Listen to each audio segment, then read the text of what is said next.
Jadi hari ini terbaik, selalu semangat untuk mengikuti. Demikian, sama-sama kita buka majelis ini dengan membaca basmalah.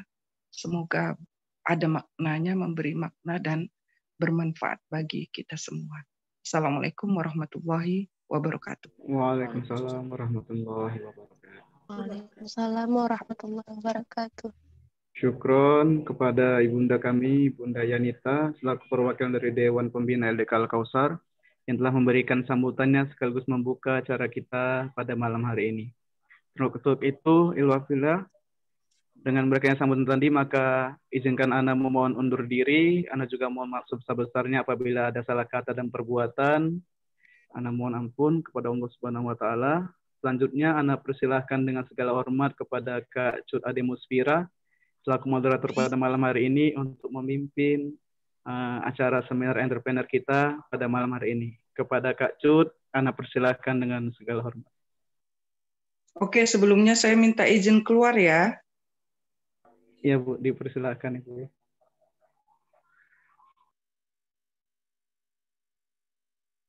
Bismillahirrahmanirrahim. Assalamualaikum warahmatullahi wabarakatuh. Waalaikumsalam warahmatullahi wabarakatuh. Dengar suara saya lancar kan kedengarannya? Alhamdulillah lancar. Alhamdulillah dengar Kak. Baik. Alhamdulillahirabbil alamin wa bihi nasta'in ala umuri dunya waddin. Asyhadu an la ilaha illallah wahdahu la syarika lah, lahul mulku wa lahul hamdu wa huwa 'ala kulli syai'in qadir. Allahumma shalli 'ala sayyidina Muhammad wa 'ala alihi wa sahbihi ajmain. Selamat malam saya ucapkan kepada seluruh teman-teman peserta seminar entrepreneur pada malam hari ini yang bertema menumbuhkan jiwa entrepreneur di kalangan generasi muda yang diselenggarakan oleh Departemen Dana dan Usaha Lembaga Dakwah Kampus Al-Kausar Universitas Malikus Saleh Aceh. Saya pada malam hari ini Cut Ade Musfira insya Allah akan menjadi moderator teman-teman sekalian pada agenda pada malam hari ini. Namun sebelum kita masuk ke materinya dan menyapa ke materinya, terlebih dahulu saya ingin menyapa teman-teman semuanya yang telah berhadir dan ternyata bukan cuma dari Aceh saja gitu.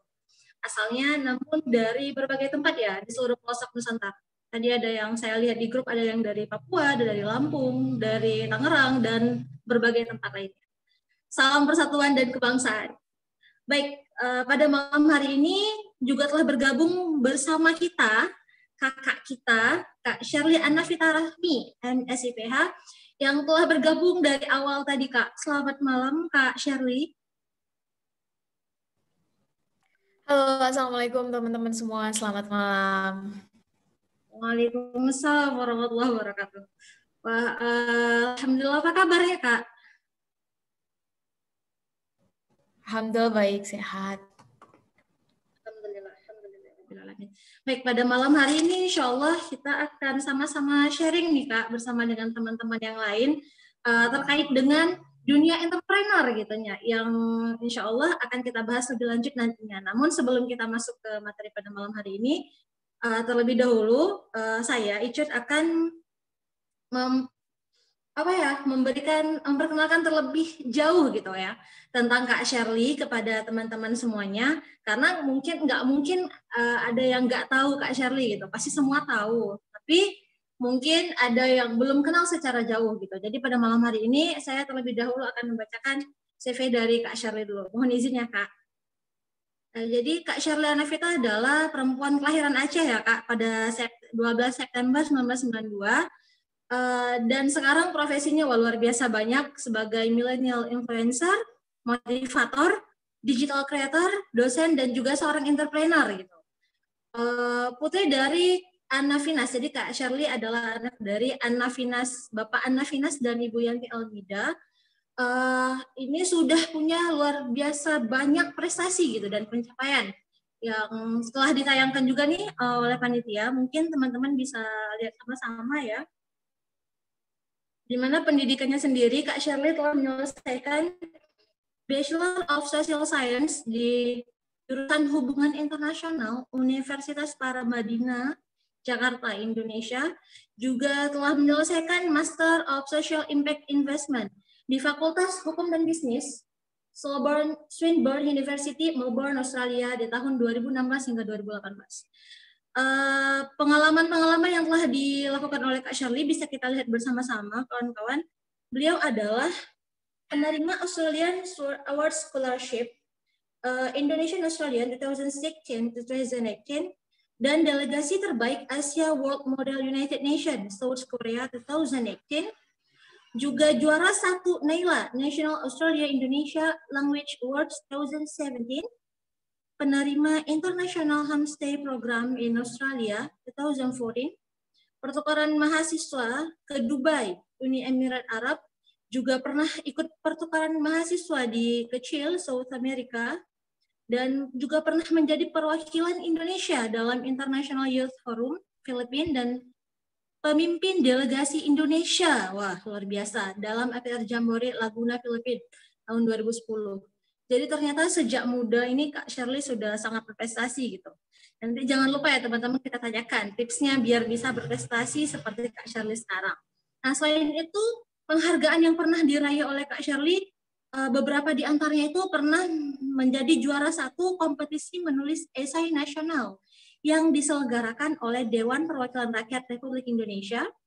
Beliau juga pernah menjadi juara 2 I Am President Leadership Academy Program by I Am President Institute, bekerja sama dengan Berita 1 TV Indonesia tahun 2013. Beliau juga merupakan penerima Paramadina Fellowship Universitas Paramadina Indonesia tahun 2010 dan penghargaan-penghargaan lainnya. Selain itu ada juga penghargaan dalam bidang agama nih yang pernah didapat oleh Kak Shirley. Beliau pernah menjadi finalis Dai Muda Pilihan di Antv tahun 2012, finalis Pildacil di LaTV 2004, dan pernah menjadi host MNC Muslim. Wah, ternyata dari kecil gitu ya, sudah banyak sekali prestasi yang ditorehkan oleh Kak Shirley. Daripada malam hari ini, kita akan mendengarkan nih sedikit banyak materi yang akan dibawakan oleh Kak Shirley terkait dengan tema kita pada malam hari ini, yaitu berbicara tentang entrepreneur gitu. Seperti yang sudah disebutkan oleh pembina kita tadi, yaitu seorang job creator. Entrepreneur ini ya. Kalau pengen tahu lebih jauh, mari sama-sama kita dengarkan dari Kak Shirley Anavita Rahmi. Kepada kakak, kami persilakan. Baik, terima kasih pada moderator. Bismillah, Assalamualaikum warahmatullahi wabarakatuh, teman-teman semua. Alhamdulillahirrahmanirrahim. Wa bihi nasta'in ala umuri dunya waddin wa ala alihi wa sahbihi ajma'in amma ba'du. Saya senang sekali bisa ikut hadir dalam kegiatan diskusi kita di malam yang berbahagia ini. Izin saya menyampaikan salam hormat kepada kawan-kawan panitia, kepada semua pihak yang terlibat, kepada Civitas Akademik yang kiranya di sini berhadir. Saya mohon izin kepada yang besar, saya tak sebutkan gelar. Kepada yang kecil, saya juga izin tak sebut nama. Kepada orang tua kami di sini tentu dengan tuahnya, kepada guru-guru kita di sini tentu dengan ilmunya, kepada para senior tentu dengan pengalamannya, tapi yang jelas anak muda pasti dengan semangatnya. Semoga meskipun udah malam nyaris pukul jam 9, teman-teman tetap semangat, dan meskipun pertemuan kita secara online, semoga ini tidak mengurangi esensi dari apa yang akan kita diskusikan. Ini menarik teman-teman, kita punya waktu sampai kurang lebih 2045. Kita bagi dua saja. Kiranya Shirley dapat kesempatan untuk ngasih sedikit pemantik, ini sama sekali bukan karena ilmu Shirley lebih, bukan karena pengalaman Shirley lebih, juga bukan karena wawasan Shirley lebih, sama sekali bukan. Bisa di sini ada kawan-kawan kita, ada senior-senior kita yang secara pengalaman, ilmu, wawasan itu jauh lebih luas dan pengalamannya juga jauh lebih banyak, apalagi dalam dunia entrepreneur, sehingga kita anggap aja ini adalah sesi sharing kita, teman-teman. Kiranya nanti ada masukan, saran, kritik, termasuk pertanyaan, Shirley akan sangat terbuka. Silakan teman-teman tanyakan. Kalau Shirley bisa jawab, Shirley akan jawab. Kalau Shirley nggak bisa jawab, Shirley simpan dulu sebagai PR. Lain waktu dapat kesempatan untuk silaturahim dengan teman-teman, insya Allah Shirley akan bawa jawabannya. Sebelum mulai, Shirley boleh minta waktunya 2 menit, teman-teman. Boleh tahu nggak, ini selain dari Aceh, ada dari daerah mana lagi selain Aceh? Teman-teman yang chatnya aktif, boleh bantu jawab di kolom chat. Selain kawan-kawan dari Aceh dan selain kawan-kawan dari Maluku Saleh. Cari tunggu 2 menit deh, 2 menit. Ada yang dari Bogor, ada yang dari Jawa Barat.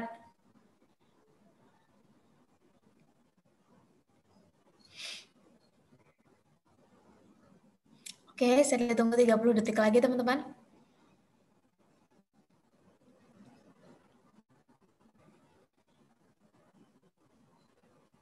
Oke, terima kasih untuk teman-teman yang sudah mau dan berkenan untuk merespon.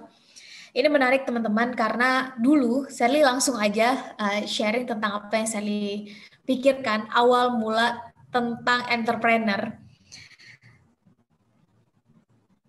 Yang saya pikirkan awal mulanya adalah entrepreneur itu otomatis akan menjadi seorang pengusaha.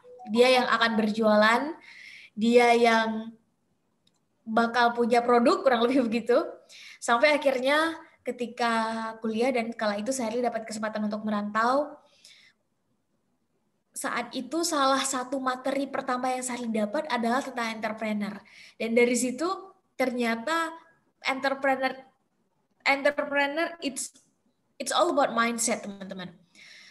Dari situ akhirnya Sally paham bahwa mengenai ke depan profesi teman-teman apa, atau kiranya saat ini teman-teman sedang tengah bekerja, kuliah sambil bekerja, nggak ada masalah. Ke depan teman-teman pengen jadi apa, profesinya, bidangnya apa, passionnya apa, hobinya apa. Selama kita punya mindset entrepreneur, maka kreativitas, inovasi, dan leadership itu tetap akan ada pada diri kita. Apalagi kalau kita bicara tentang anak muda. Sally izin mengambil sudut pandang anak muda, teman-teman, karena bicara tentang anak muda, otomatis kita bicara tentang masa depan. Karena anak muda nggak pernah bisa menawarkan masa lalu, anak muda nggak pernah bisa menawarkan hari ini. Yang bisa ditawarkan anak muda otomatis adalah masa depan. Anak muda kita ilmunya sedikit, wawasan kita sempit, pengalaman juga bisa dibilang kita pas-pasan. Sehingga yang bisa kita tawarkan otomatis adalah masa depan. Dan bicara tentang anak muda, sebetulnya ini bukan baru viral 5-10 tahun yang lalu. Bicara tentang anak muda, teman-teman, ini udah viral, udah trending dari 1400 tahun yang lalu. Dari timur kita mengenal istilah yang sangat masyhur, Syubanul Yaum Rijalul Ghad, Rijalul Yaum Imarul Ghad. Dari barat, para filsufnya juga nyebutin, the youth of today are leaders of tomorrow. Artinya kurang lebih sama, bahwa pemuda hari ini adalah pemimpin di masa depan. Teman-teman jangan mau kita balikkan kalimat yang dalam dan indah tadi, menjadi pemuda hari ini adalah pecundang di masa depan. Kenapa pecundang? Karena kita nggak menetapkan apa-apa dari sekarang, kita nggak mempersiapkan apa-apa dari sekarang. Ke depan pengen ngelihat apa, kalaupun pengen jadi entrepreneur secara action, benar-benar nyatanya adalah menjadi pengusaha, profesinya adalah sebagai pengusaha, maka semua itu adalah tentang persiapan. Karena persiapan lebih senang datang kepada mereka yang bersiap, kesempatan lebih senang datang kepada mereka yang duluan melakukan persiapan. Malcolm X, seorang aktivis kemanusiaan asal Amerika Serikat berkulit hitam, dikucilkan saat ia hidup, udah berulang kali keluar masuk penjara, sampai akhirnya dia memutuskan satu nilai dalam hidupnya, yaitu tentang keadilan, persamaan derajat antara kulit hitam dan kulit putih di Amerika Serikat sampai itu jadi undang-undang. Udah terlalu banyak peneliti sosial yang nyebutin kalau ada presiden pertama Amerika Serikat berkulit hitam sebelum Obama, maka yang paling pantas adalah Malcolm X. Teman-teman, Malcolm X pernah bilang, the future belongs to those who prepare for it today. Masa depan adalah milik mereka yang mau mempersiapkan hari ini. Dan bicara tentang persiapan, bicara tentang masa depan, otomatis kita langsung bertanya, terus kira-kira persiapan apa yang udah kita buat dari sekarang? Benar ya? Kita udah nggak bahas lagi nih kita lahir di desa atau di kota, kondisi sosial ekonomi keluarga kita seperti apa. Kita nggak bahas lagi kita berproses di daerah mana, kita sama sekali nggak bahas itu lagi, teman-teman. Bicara tentang masa depan, maka kita semua anak muda selama mau mengisi masa-masa persiapan kita dengan kerja keras dan kerja cerdas, maka sebetulnya kita semua punya kesempatan yang sama untuk melihat masa depan. Dan kembali ke pertanyaan kuncinya, terus persiapan apa yang udah kita buat dari sekarang? Benar ya? Dan menarik teman-teman, pada akhirnya ketika bicara tentang entrepreneurship lebih tepatnya, ini kita bicara tentang mindset entrepreneurship. Siapapun kita, dimanapun kita, apapun profesi kita ke depan, tidak ada masalah. Mau kita mau bergerak dalam dunia pendidikan, bergerak dalam dunia ekonomi, bergerak dalam dunia media dan sosial media, teknologi dan informasi, tidak ada masalah. Ketika mindset kita entrepreneur, maka otomatis kita langsung naik ke tangga ketiga. Saya izin membahas dulu sedikit sebagai awalan supaya kita punya landasan diskusi yang sama. Karena dalam mengisi masa-masa ini teman-teman, sebetulnya tipe kita sebagai manusia itu cuma dibedain jadi 4. Dalam melihat masa depan. Pertama adalah mereka yang punya mindset pesimis. Kita tanyain aja satu pertanyaan tentang masa depan pada manusia jenis ini, maka manusia-manusia pesimis akan nyaris menjawab dengan awalan teman-teman, kira-kira nih, teman-teman pengen ngeliat diri sendiri 10 tahun ke depan kondisinya kayak gimana? Manusia-manusia pesimis akan menjawab, udahlah Kak Ser, itu mereka aja lah. Mereka yang pintar-pintar, mereka yang rajin-rajin, mereka duluan aja berpikir ke arah sana. Teman-teman, kira-kira ketika udah lulus kuliah nanti, saat toganya udah dipindah, alma maternya udah dilepas, kira-kira pengen ngelihat diri sendiri udah punya karya kayak gimana? Manusia-manusia pesimis akan menjawab, udahlah, itu nanti bagaimana kesempatan aja, biar mereka duluan yang dekat dengan akses finansial, biar mereka duluan yang dekat dengan akses informasi, yang dekat dengan akses kekuasaan, mereka duluan aja berpikir ke arah sana. Terus kalau kita gimana teman-teman? Udahlah Kak Ser, kita nih apalah, cuma serpihan rengginang. Tapi kalau manusia pesimis teman-teman, mereka duluan mengecilkan dirinya sendiri sebelum orang-orang sekitarnya. Tapi kalau manusia-manusia pesimis, mereka duluan mengerdilkan potensi yang dititipkan oleh Yang Maha Kuasa pada dirinya sebelum orang-orang sekitarnya. Tipikal manusia kedua, ini naik satu tingkat lebih tinggi, manusia-manusia yang realistis. Kita tanyain aja satu pertanyaan pada manusia jenis ini tentang masa depan. Maka manusia-manusia pesimis, realistis ini akan nyaris menjawab dengan awalan, ya sudahlah. Teman-teman kira-kira 10-15 tahun ke depan pengen ngelihat diri sendiri kondisinya kayak gimana. Manusia realistis akan nyaris menjawab dengan awalan, ya sudahlah, itu nanti bagaimana takdir berbicara aja. Teman-teman ketika lulus kuliah nanti kira-kira pengen punya karya kayak gimana? Ya udahlah, itu nanti bagaimana kesempatan datang pada kita aja. Syukur kalau bisa bekerja di perusahaan X, di institusi Y, syukur kita nanti gajinya di atas UMR. Gimana kalau enggak? Satu kali hidup, umur kita singkat, nyaris akan ikut aja dengan apa kata orang. Karena 3 kata yang akan menghancurkan manusia kayak begini. Apa? Kata orang. Apa kata orang? Tapi kalau manusia yang realistis, teman-teman, mereka selalu dibentuk oleh lingkungan, bukan mereka yang membentuk lingkungan. Manusia-manusia realistis, mereka selalu mendengar narasi dari orang, bukan mereka menciptakan narasi untuk didengarkan oleh orang lain. Tipikal manusia yang ketiga, ini naik satu tingkat lebih tinggi, manusia-manusia yang optimis.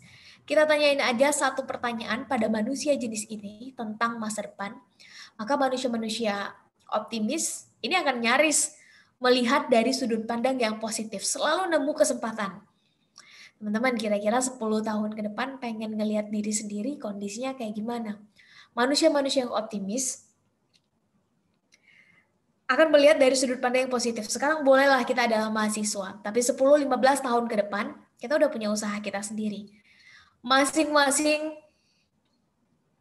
dari kita udah bisa menghasilkan karya, syukur sudah membuka lapangan kerja. Silakan diisi berapa lapangan kerja yang sudah dibuka di wilayah kita. Kita pengen ngelihat angka pengangguran di wilayah kita berkurang minimal 10%. Omset per tahun kita silakan diisi. Tipikal manusia optimis, teman-teman, ketika 1000 orang mengatakan that's impossible, itu nggak mungkin. Mereka justru jadi orang pertama yang akan mengatakan I'm gonna prove it. Kita yang akan buktikan. Ketika orang-orang sekitarnya menertawakan, mengecilkan, mengerdilkan apa yang menjadi targetnya, mereka justru jadi orang pertama yang dulu memvisualisasikan apa yang akan terjadi ke depan. Di tangan manusia-manusia yang optimis, momentum itu dibuat, realitas sosial itu diciptakan, bukan lagi ditunggu. Ayo kita buktikan. 10 tahun yang lalu ketika ada 10 sampai 13 orang anak muda Indonesia punya ide, punya gagasan untuk mengonlinekan transportasi di Indonesia. Apakah ditertawakan? Yes, ditertawakan, dikerdilkan, dianggap aneh idenya melawan arus tidak biasa. Tapi 10 tahun kemudian ini justru menjadi realitas sosial baru yang justru memaksa kita semua untuk masuk dan terlibat di dalamnya.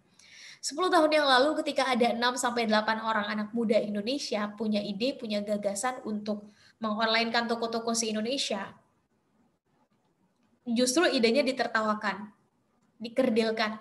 Tapi 10 tahun kemudian ini menjadi realitas sosial baru yang memaksa kita semua untuk masuk dan menjadi bagian di dalamnya. Di tangan manusia-manusia yang optimis, sesuatu yang dianggap orang tidak mungkin terjadi di tangan mereka bisa jadi mungkin. Tipikal manusia yang keempat, ini naik satu tingkat lebih tinggi manusia-manusia yang progresif. Kadang-kadang hidup kita ini terbentur dengan yang namanya aturan. Betul nggak? Sebagai mahasiswa nih, kita punya namanya aturan kampus, aturan universitas. Kalau kita udah lulus, mungkin sebagian besar dari kita ada yang membuka lapangan kerja, mungkin ada yang mencoba untuk mencari kerja. Untuk kita yang bekerja, ada yang namanya aturan perusahaan, aturan institusi atau lembaga tempat kita bekerja. Sebagai warga negara kita punya aturan negara, sebagai makhluk ilahi kita punya aturan ilahi, aturan Tuhan. Sebagai makhluk sosial kita punya aturan sosial di tempat kita tinggal. Kita manusia hidup penuh dengan aturan, teman-teman. Justru itu yang membuat kita terus berada on the track. Mereka yang progresif, bagaimanapun kondisi menghimpit, situasi menjepit, mereka akan terus keep going, keep moving. Gak bisa pakai cara A, pakai cara B. Gak bisa pakai cara B, pakai cara C. Gak bisa pakai cara A, B, C, masih ada 24 cara lain sampai huruf Z. Selalu ada ide-ide yang kreatif, inovatif, tapi tetap solutif di tangan manusia-manusia yang progresif. Dan hanya akan ada dua hal yang terjadi pada manusia jenis ini. Satu perubahan, dua pembaharuan. Teman-teman, gak ada alasan bagi anak muda bersikap realistis, apalagi pesimis. Apalagi saat kita bicara tentang entrepreneur dan entrepreneurship. Gak ada alasan bagi seorang entrepreneur untuk bersikap pesimis, gak ada. Realistis boleh dalam membaca kondisi lingkungan, tapi bukan realistis dengan kondisi yang bisa diciptakan. Karena seorang entrepreneur atau mereka yang bermindset entrepreneurship, bermindset kreatif, inovatif, dan selalu mencari jalan keluar, ini akan selalu menemukan cara-cara yang banyak orang nggak kepikiran. Teman-teman bayangkan di tengah kondisi yang semua orang kebingungan, mereka justru ngelihat peluang di situ. Dengan kata lain, ada 5 mindset entrepreneur yang pengen saya highlight di sini, dan setidaknya ketika kita punya 5 mindset ini siap-siap di tingkat mindset kita udah bermindset entrepreneur lebih awal sebelum kita menjadi entrepreneur yang sesungguhnya. Karena pada akhirnya the power of mindset ini menurut saya sangat kuat pengaruhnya. Apa yang kita pikirkan akan keluar menjadi apa yang kita ucapkan.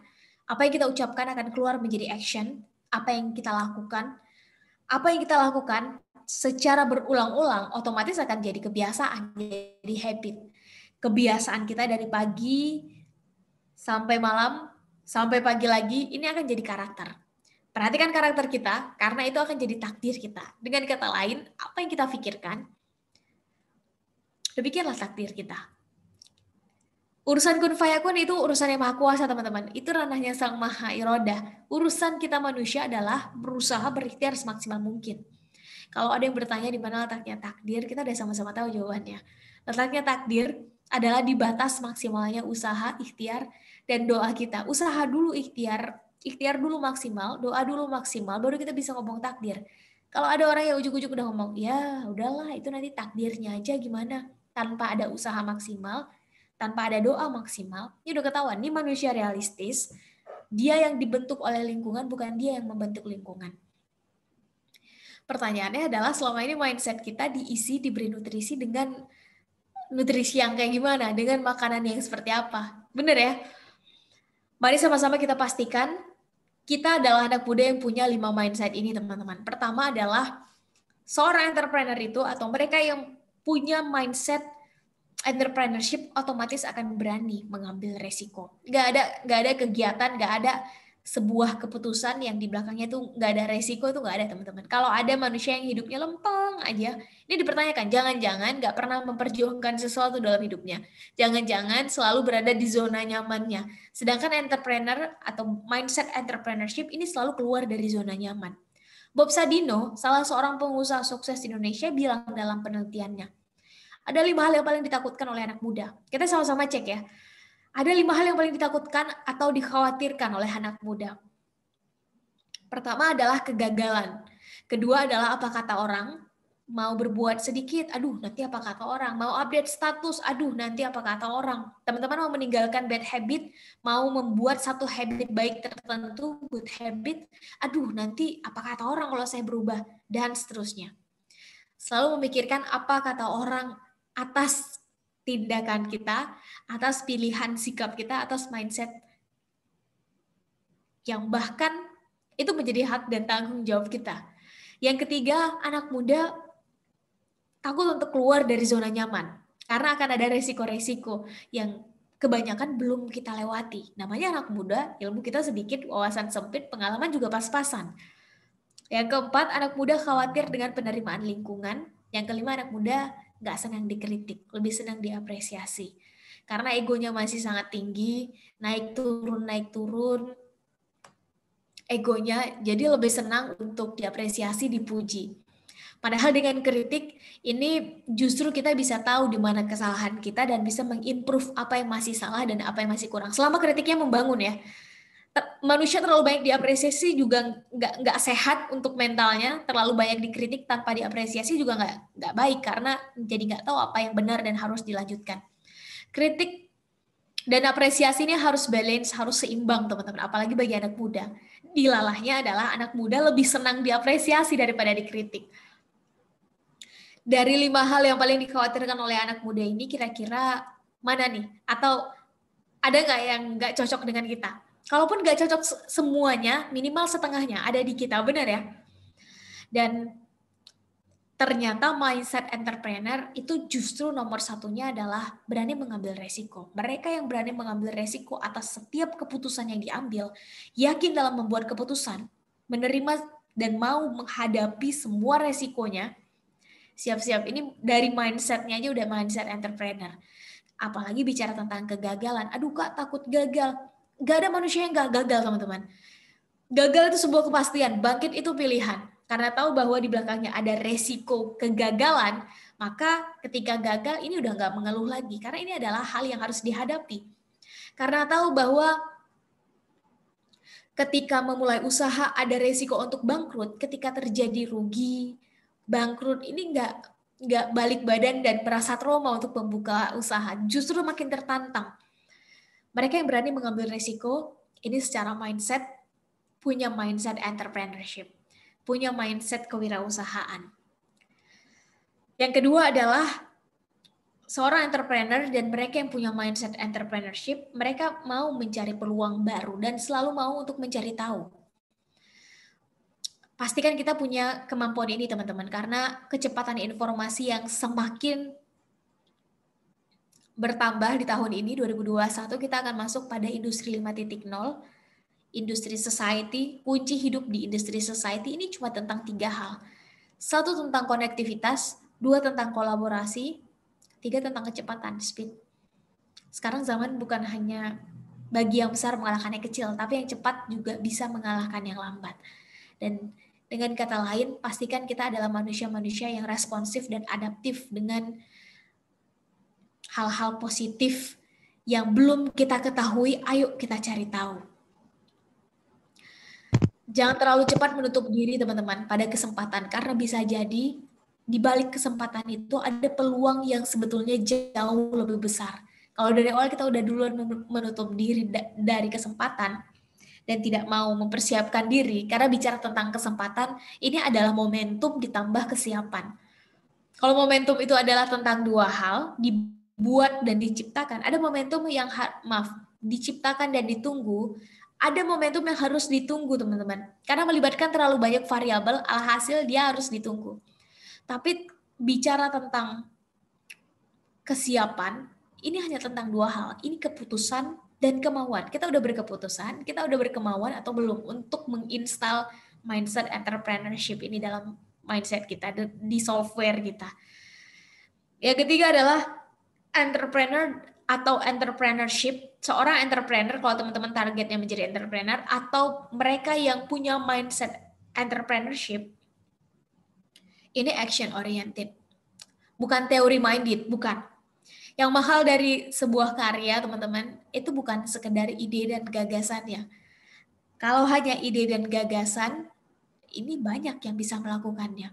Tapi hanya mereka yang berani mengambil resiko, tadi yang nomor 1, yang akan mengeksekusi ide dan gagasannya. Dan tahun 2021 ini adalah waktu kita anak muda untuk mengeksekusi apa yang justru banyak peluang anak muda di tahun 2021 ini. Selain karena tahun 2020 adalah the impact of COVID-19 membuat kita semua harus dan dipaksa terlibat pada Internet of Things, perkembangan teknologi, sosial media, dan anak turunannya, dan bicara tentang semua ini otomatis tentang responsif dan adaptif dengan Internet of Things. Nggak perlu nunggu COVID-19, anak muda dari dulu memang udah mainannya, bener nggak? Dengan kata lain, mereka yang action oriented, bukan hanya sekedar teori, ide, gagasan, tapi mau mengeksekusi, maka mereka duluan yang punya mindset entrepreneur. Yang ketiga adalah belajar terus-menerus. Jangan pernah berhenti belajar, teman-teman. Seorang entrepreneur itu nggak pernah berhenti belajar, karena mereka selalu bertemu dengan hal-hal baru. Bisa jadi besok yang ditemui adalah hal yang baru, otomatis akan terus belajar dari hal-hal baru. Dan kemampuan untuk menjadi sponge, mengabsorb, menyerap ilmu-ilmu dari orang-orang sekitarnya, ini menjadi salah satu mindset. Yang baik diambil, yang nggak baik dibuang. Filter di mindset itu menjadi salah satu skill yang bahkan kita semua butuhkan. Kita nggak bisa menahan derasnya arus informasi, nggak bisa. Perkembangan zaman itu nggak bisa dihindari, teman-teman. Harus diikuti. Kalau kita menghindari perkembangan zaman, maka ya kita yang ditinggalkan oleh perkembangan zaman. Mantan Presiden Amerika, Benjamin Franklin juga pernah bilang, when people stop changing, they are dying. Ketika manusia berhenti berubah, mereka selesai, they are finishing. Mereka selesai. Dengan kata lain, hanya mereka yang bisa terus beradaptasi, belajar terus-menerus, mereka akan ikut dalam pusaran akselerasi selanjutnya. Dan yang kelima, sekaligus yang poin terakhir, dari mindset entrepreneurship yang kita semua bisa cek apakah kita sudah punya atau belum. Kalau belum, kita punya kesempatan untuk segera menginstalnya. Adalah ini tentang persistence dan konsisten.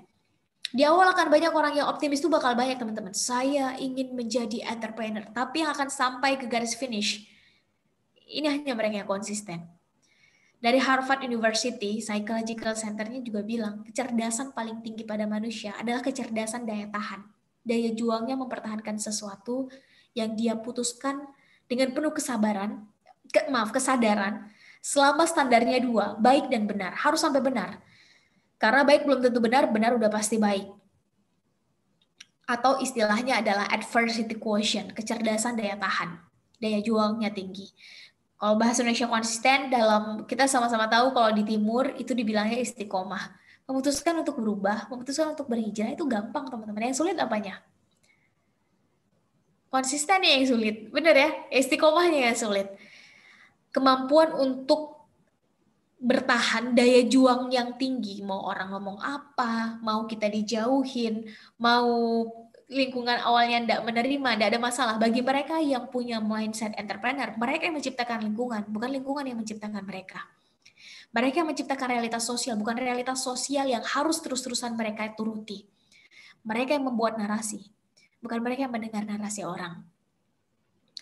Dari 1 sampai 5 hal ini, mindset entrepreneur ini, ayo sama-sama kita cek apakah sudah ada yang terinstall di diri kita atau belum. Kalau belum, ini waktu yang paling tepat untuk menginstal ya teman-teman. Karena pada akhirnya kita nih 56 pasang mata yang hadir di sini, yang ngebedain kita bukan hardware-nya. Yang satu misalnya ini karena kawan-kawan ada bilang dari Cirebon, ada bilang dari Padang Lawas, ada bilang dari Bekasi, Tangerang, dan lain-lain. Yang ngebedain kita bukan hardware-nya teman-teman. Kita semua diciptakan dalam bentuk yang paling baik. yang ngebedain kualitas kita sebagai manusia ini justru adalah software-nya. Hardware-nya kita semua dapat yang paling bagus, dan itu dijamin oleh Yang Maha Kuasa. Manusia itu dapat hardware yang paling bagus. Kita yang di Indonesia nih, yang membedakan kualitas kita dengan mereka yang di Eropa, ini bukan hardware-nya, tapi software-nya.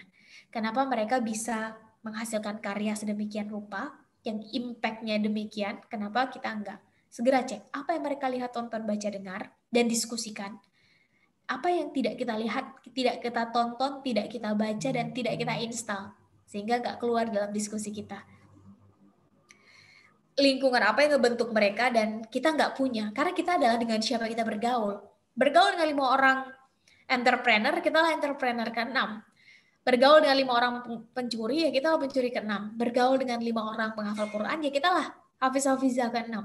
Bergaul dengan 5 orang penggibah, ya kita penggibah ke-6. Segera cek 5 orang terdekat kita. Maka kurang lebih, kita lah orang ke-6 yang punya karakter demikian. Yang jelas pada akhirnya, gak ada cita-cita yang terlalu tinggi, yang ada langkah kita yang terlalu pendek, gak ada visi yang terlalu besar tuh gak ada. Yang ada misi kita yang terlalu kecil, teman-teman. Panjangkan langkahnya, besarkan misinya, maka pelan-pelan target, cita-cita, goal, visi itu akan merapat dengan sendirinya. Pastikan kita menginstal mindset entrepreneurship itu dalam diri kita, mengenai ke depan skill, hobi, passion, profesi teman-teman berbeda, kita satu sama lain tidak ada masalah. Justru perbedaan itu yang membuat kita bisa saling sulam tambal. Bukankah Indonesia dari pertama berdiri, slogannya udah Bhinneka Tunggal Ika. Sekarang kita disebutkan dengan kebinekaannya, perbedaannya lupa dengan satu statement yang justru paling penting, menunggal ika, bersatunya. Ayo sama-sama kita pastikan bahwa kita fokus pada kelebihan yang kita punya dengan cara menjadi manusia yang produktif. Menjadi manusia yang produktif ini berbeda dengan manusia yang sibuk sekedar sibuk, teman-teman. Manusia yang produktif, mereka tahu hasil akhir dari apa yang mereka perjuangkan. Sedangkan manusia yang sibuk, hari ini trending A, ikut. Besok viralnya B, ikut. Sama-sama terlihat punya aktivitas, tapi tunggu 10-15 tahun ke depan, jelas hasilnya beda, impact-nya beda. Dan menjadi manusia produktif, pastikan kita menjawab 4 pertanyaan. Pertama adalah siapa kita di masa depan. Segera jawab itu, apa target kita, apa cita-cita kita, apa goal, visi, value yang kita perjuangkan, dan segera temukan motivasinya. Itu yang paling penting. Motivasi ini justru yang paling penting, teman-teman. Karena, dan motivasi ini tidak mungkin munculnya dari orang lain, nggak mungkin. Motivasi atau fire in the belly itu pasti munculnya dari diri kita sendiri. Kalaupun kita ngumpulin all the best mentors all over the world, kita ngumpulin mentor-mentor terbaik di seluruh dunia, kita ngumpulin motivator-motivator terbaik di seluruh dunia, kita ngumpulin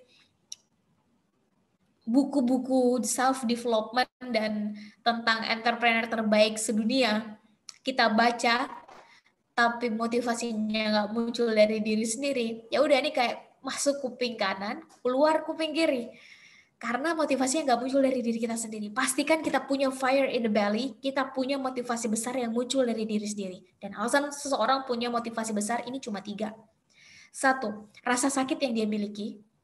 Yang kedua, harapan yang dia lihat ke depan.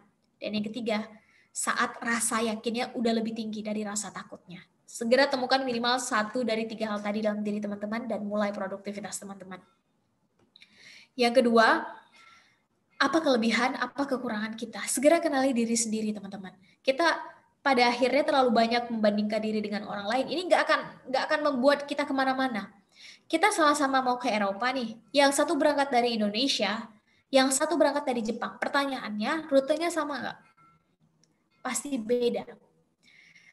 Ayo sama-sama kita fokus apa kelebihan yang ada pada diri kita, apa kekurangan yang ada pada diri kita, apa opportunity yang masih tersedia, dan apa kira-kira resiko dan ancaman yang akan kita hadapi ketika sudah memutuskan itu. Tahu kelebihan ini bukan untuk sombong, tapi justru untuk memaksimalkan kelebihan kita agar impact-nya bisa lebih terasa bagi lebih banyak orang. Karena kita boleh punya banyak pencapaian dalam hidup, itu satu hal yang baik, itu satu hal yang positif, karena melengkapi portfolio kita. Tapi pencapaian tertinggi yang bisa dibuat oleh seorang anak manusia, itu adalah ketika kehadirannya bisa dirasakan, impact-nya oleh orang-orang sekitarnya. Artinya dia selesai dengan dirinya sendiri. Dan bukankah alasan kenapa Nabi Muhammad ditempatkan sebagai orang nomor 1 dalam buku Michael Hart 100 orang paling berpengaruh di dunia? Ini bukan karena ketampanannya, bukan karena kekayaannya, tapi karena impact yang bisa dihadirkan dengan waktu yang sangat singkat dalam banyak lini kehidupan. Tahu kekurangan bukan untuk insecure, tapi untuk tahu apa yang harus diimprove dan dengan siapa kita harus berkolaborasi untuk menyulam dan menambal kekurangan tadi. Setelah kita tahu apa kelebihan kekurangan kita, apa opportunity dan ancamannya, atau kurang lebihnya sederhananya pakai analisa SWOT, kita jawab pertanyaan ketiga, how, bagaimana. Kita punya waktu 5 tahun nih, pecah target 5 tahun menjadi entrepreneur dalam dunia, silahkan, dunia kuliner, dalam dunia kopi, kalau teman-teman dari Aceh, itu hype banget, bicara tentang kopi, teman-teman mau dalam bidang tertentu atau mindsetnya yang entrepreneur, maka segera bentang. Kita punya waktu 5 tahun, 4 tahun, 10 tahun, teman-teman yang tahu kapasitasnya, pecah itu menjadi target tahunan menjadi target bulanan, bulanan jadi mingguan, mingguan jadi harian. Sehingga semua aktivitas kita itu namanya produktif, bukan lagi sibuk, sekedar sibuk. Dan yang terakhir, yang keempat, menurut Sally justru ini adalah pertanyaan pamungkasnya, kita pengen ninggalin apa untuk generasi sesudah kita. Karena setiap orang ada masanya, setiap masa ada orangnya, teman-teman. Waktu kita terlalu berharga untuk hanya kita habiskan bermain-main dan bersenang-senang semata. Saya izin mengutip perkataan Buya Hamka, karena ini mengutip perkataan orang, jadi saya izin tidak mengubahnya. Kiranya ada yang kurang berkenan. Kalau hidup hanya sekedar hidup, kata Buya Hamka, maka babi di hutan juga hidup, teman-teman. Kalau hidup hanya sekedar bermain, makan, dan bersenang-senang, maka monyet di hutan juga melakukan hal yang sama. Kita manusia punya ini, dikasih ini, dan dikasih ini hati untuk berempati. Ayo, sama-sama kita kolaborasikan keduanya, dan siap-siap gebrakan besar sama-sama bisa kita buat. Toh Hasan Al-Banna dari Timur Tengah juga bilang, gak ada perubahan besar yang bisa terjadi tanpa di belakangnya derap langkah anak muda. Dan jelas, everything should be by design. Segala sesuatu harus by design, teman-teman. Karena kalau bukan kita yang mendesain, otomatis lingkungan yang akan mendesainkannya untuk kita. Saya ingin tutup, betul bahwa masa depan itu nggak pasti. The future is unpredictable. Masa depan itu nggak pasti. But the best way to predict our future is created now. Cara terbaik memprediksi masa depan kita adalah dengan buat itu dari sekarang. Dan kalau ada orang yang paling bertanggung jawab untuk masa depan kita, jawabannya adalah us ourselves. Kalau ada orang yang paling bertanggung jawab untuk diri kita di masa depan kita, jawabannya adalah diri kita sendiri. Bukan orang tua kita, bukan dosen kita, bukan sahabat kita, bukan paman kita, bukan kakek kita, bukan abang kita, bukan adik kita. Kita adalah orang yang paling bertanggung jawab untuk masa depan kita. Pertanyaannya adalah, sejauh apa kita sudah mempersiapkan masa depan kita? Saya pikir demikian. Semoga ada hal baik yang bisa diambil. Silahkan saya kembalikan dulu ke moderator, kiranya teman-teman ada yang ingin didiskusikan, saya sangat terbuka pada pertanyaan, masukan, kritikan, dan saran. Silakan.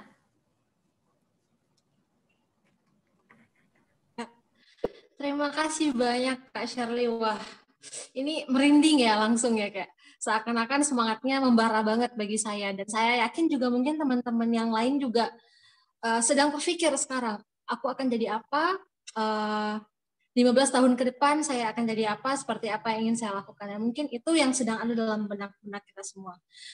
Dan mungkin ini juga saya berikan kesempatan untuk 3 penanya kita pada malam hari ini. Nah, untuk teman-teman semuanya masih aman ya, masih hadir semuanya di sini ya. Ya baik, sebentar ya, Aku Wahyu yang baru mau bertanya. Untuk kesempatan kali ini ada 3 penanya yang di welcome, yang dipersilahkan.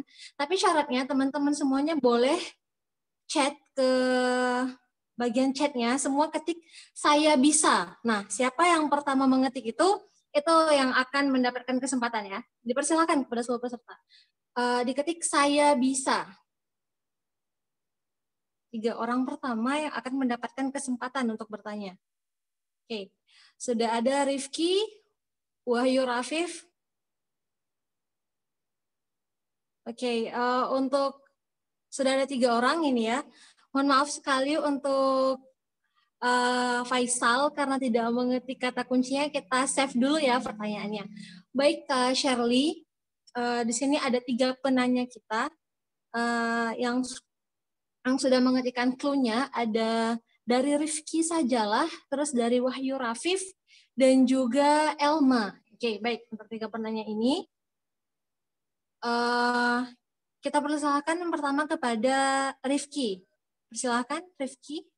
Boleh diaktifkan kamera dan juga sound-nya ya. Atau mungkin langsung aja saya bacakan, atau mau ini ya. Kita baca sama-sama saja di chat-nya. Pertanyaan dari Rifki ini adalah, Assalamualaikum Kak, saya Rifki dari Tangerang. Apakah baik memulai usaha bukan karena kompetensi atau hobi, tapi karena ada peluang? Misalnya ada kebutuhan pasar atau ada kelebihan uang dan sejenisnya. Nah, ini mau dijawab terlebih dahulu Kak Shirley atau kita lanjut dulu ke 2 pertanyaan lainnya? Ditampung dulu aja. Oh, oke, baik. Siap. Untuk pertanyaan selanjutnya mungkin dipersilahkan kepada Wahyu Rafif. Boleh diaktifkan mikrofonnya kalau ingin bertanya secara langsung atau boleh dikirim ke chat. Silakan, Wahyu. Oke, kalau Wahyu belum mungkin bisa ke Elma terlebih dahulu ya. Elma, bagaimana Elma? Pertanyaannya dipersilahkan. Boleh diketik di chatnya atau mau ditanyakan secara langsung? Wah, mana nih orangnya? Atau mungkin ada kendala jaringan barangkali ya? Ya, Elma. Nah, pertanyaan dari Elma, bagaimana cara memberikan percaya diri biar lebih baik dari sebelumnya dalam mencapai kemampuan kita dalam berkembang? Terima kasih, Kak. Nah, Wahyu juga sudah mengirimkan pertanyaannya. Yang ketiga ya, berarti bagaimana cara membangun mindset pebisnis sejak dini, cara membangun komitmen bisnis dan kolaborasinya itu bagaimana Kak Shirley? Nah, berarti itu ada 3 pertanyaan Kak Shirley yang sudah kita tampung. Yang pertama mungkin bisa langsung Kakak jawab Kak, dari Rifki terlebih dahulu atau dari Elma atau dari Wahyu, dipersilakan Kak. Baik, terima kasih sebelumnya pada 3 penanya barusan. Saya izin langsung menyederhanakan teman-teman. Jawabannya pertama adalah sangat bisa. Justru saya merekomendasikan buat bisnis itu, atau kalau teman-teman ingin bergabung dalam satu bisnis itu adalah yang menyelesaikan masalah, bahwa ada kebutuhannya. Ada konsep bagus namanya Ikigai, ini dari Jepang. Saya izin share screen teman-teman. Ini konsep sedang hype di tengah anak muda. Mungkin teman-teman juga udah tahu kali ya konsep Ikigai ini. Banyak orang yang memulai itu dari warna kuning, hijau ke biru. Nggak ada masalah. Mulai dari apa yang disenangi dulu, apa yang jadi passion, terus ngecek ini kira-kira bakal ada nggak ya yang mau bayar passion ini, skill ini. Nggak ada masalah. Kita bisa mulai dari warna kuning, hijau, biru, boleh banget. Tapi kalau saya lebih senang memulai dari warna merah. What the world needs. Apa yang dibutuhkan oleh lingkungan? Gak usah jauh-jauh dunia deh. Kita mulai aja dari lingkungan terdekat kita. Apa yang paling dibutuhkan oleh lingkungan sekarang? Dan warna merah ini otomatis kita menjawab permasalahan atau memberi solusi dari masalah yang ada. Bukankah ujung dari literasi itu adalah problem solving? Menyelesaikan masalah. Dan masalah nggak mungkin selesai kalau kita nggak menemukan masalah. Cari masalahnya apa yang saat ini sedang ada dan terjadi di lingkungan sekitar. Ketika udah nemu nih masalahnya apa, segera cek ini idealnya kayak gimana, terus realitasnya kayak gimana. Ketika ada gap antara keduanya, isi gap itu dengan solusi. Contoh konkret, di tengah kondisi pandemi kayak begini, otomatis kita semua di rumah aja. Silakan cek bisnis yang mengkoneksikan antar manusia, bener nggak? Itu nyaris naik. Di tengah semuanya turun. Silakan cek. Mau bicara tentang karena kita butuh kuota internet, silahkan cek perusahaan-perusahaan yang bergerak di bidang itu. Itu naik omsetnya. Benar ya? Perusahaan-perusahaan antar jasa yang mengkoneksikan antar penjual dan pembeli itu naik. Semua hal-hal yang sifatnya online itu naik.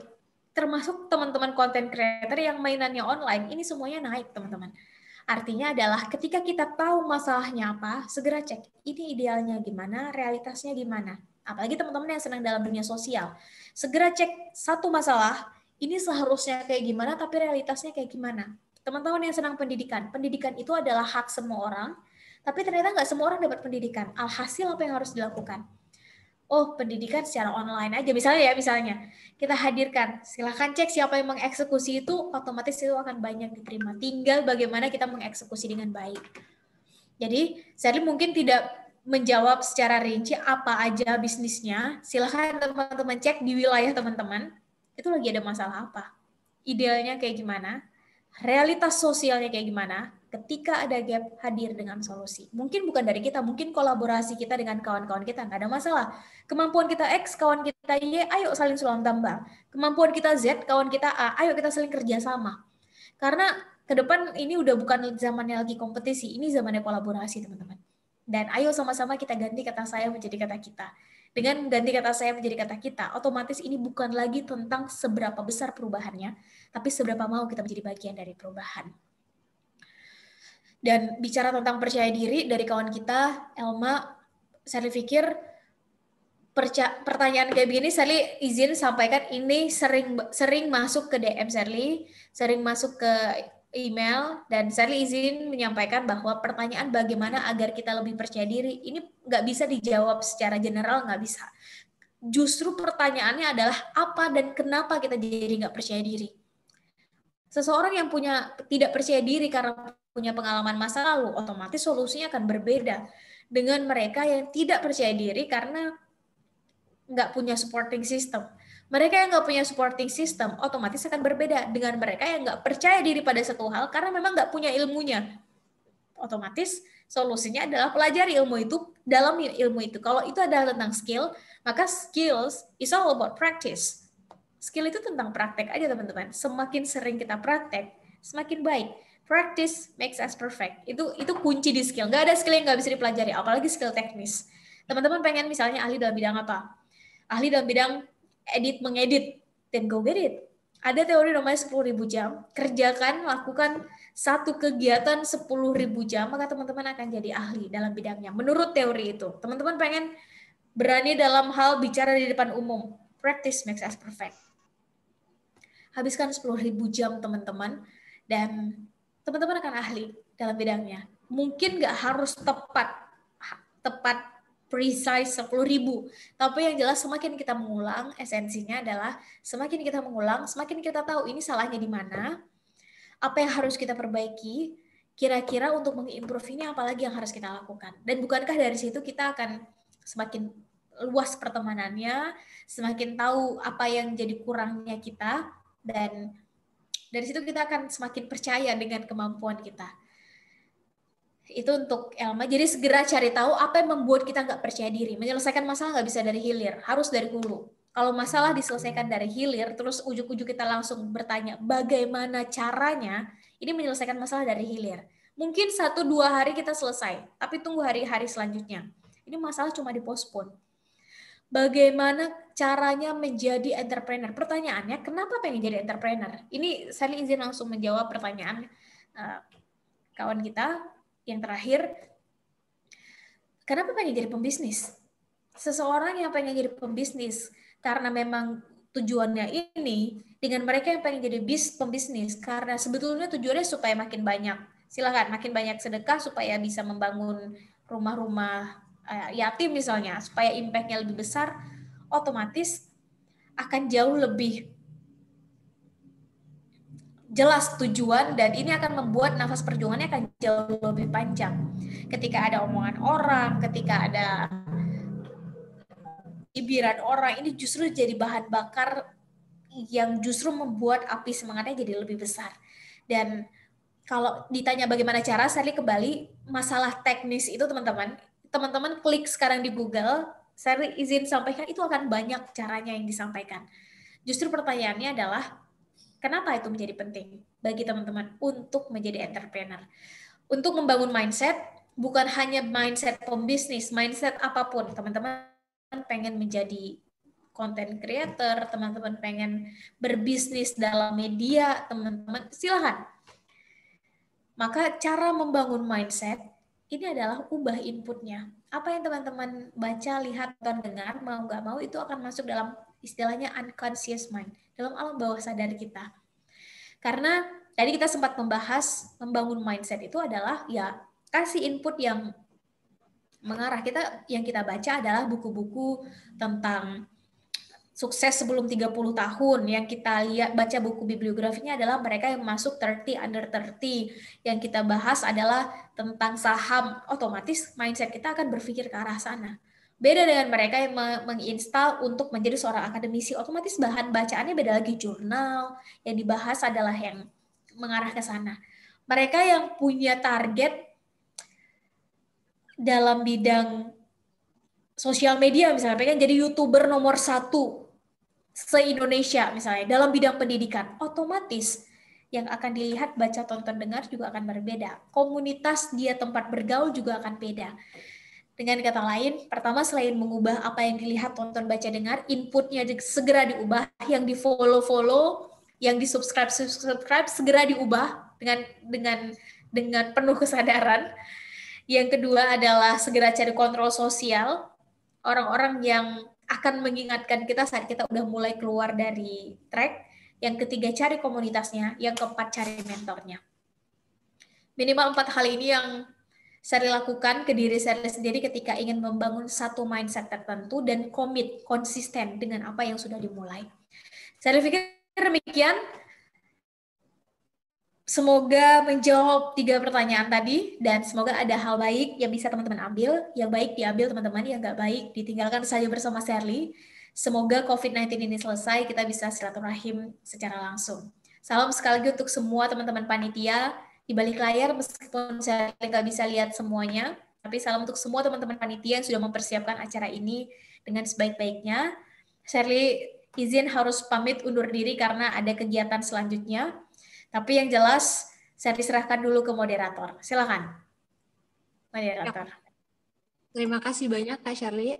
Mungkin sebelum Kak Sherly keluar, mungkin kita boleh aktifkan kameranya semuanya karena akan ada sesi dokumentasi dari panitia. Jadi untuk teman-teman semuanya boleh diaktifkan ya kameranya semuanya. Oke, sudah. Bagaimana panitia sudah?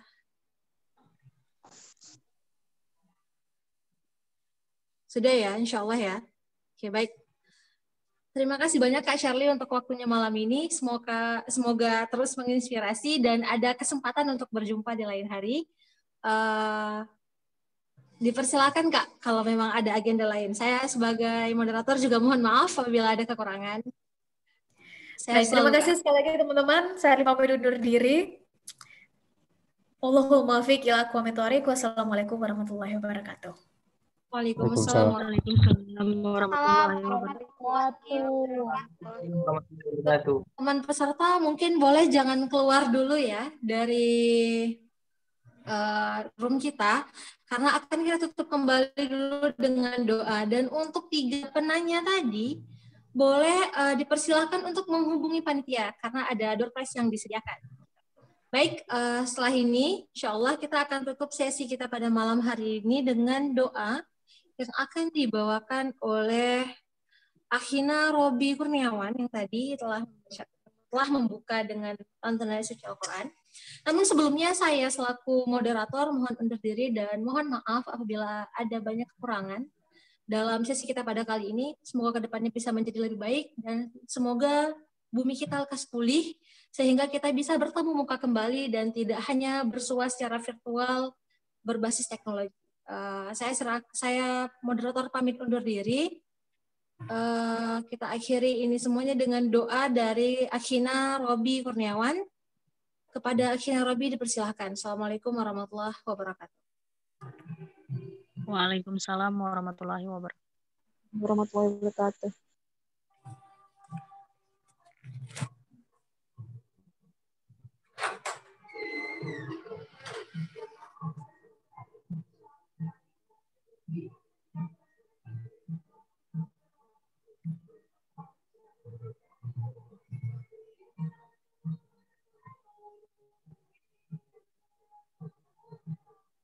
Pada Akhina Robi, Apa mungkin ada kendala jaringan ya?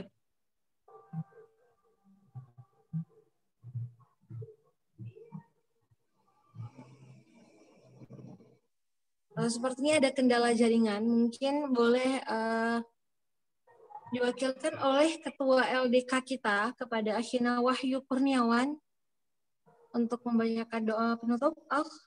Sepertinya Robi ada sedikit permasalahan di sinyal. Baik, bismillahirrahmanirrahim. Marilah sama-sama kita menadahkan tangan kita untuk memohon doa kepada Allah Subhanahu wa taala. Dan sebelum kita memulai doa, marilah kita beristighfar terlebih dahulu. Astagfirullahaladzim, astagfirullahaladzim, astagfirullahaladzim. A'udzubillahi minasyaitonirrajim. Bismillahirrahmanirrahim. Alhamdulillahirabbil alamin. Wassalatu wassalamu ala asrofil anbiya wal mursalin wa ala alihi wa sahbihi ajmain.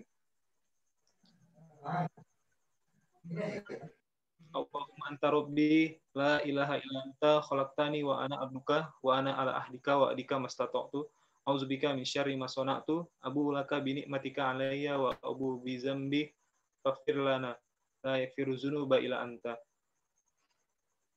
Qulillahumma malikal mulki tu'til mulka man tasya wa tanzi'ul mulka mimman tasya wa tu'izzu man tasya wa tuzillu man tasya bi yadikal khair. Allahumma inna haza iqbalu naharik wa idbaru lailik wa aswatu du'atik faghfir lana.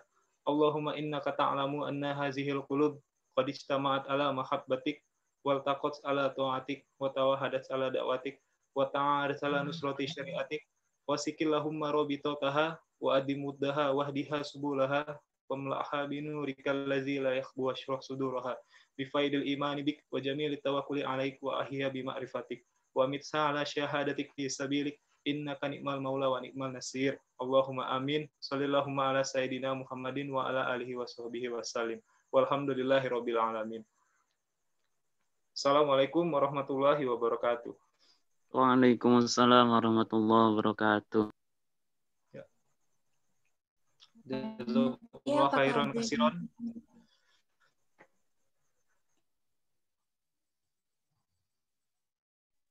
Panitia, apakah ada yang ingin disampaikan? Kalau tidak, mungkin bagi seluruh peserta sudah boleh keluar dari grup kita.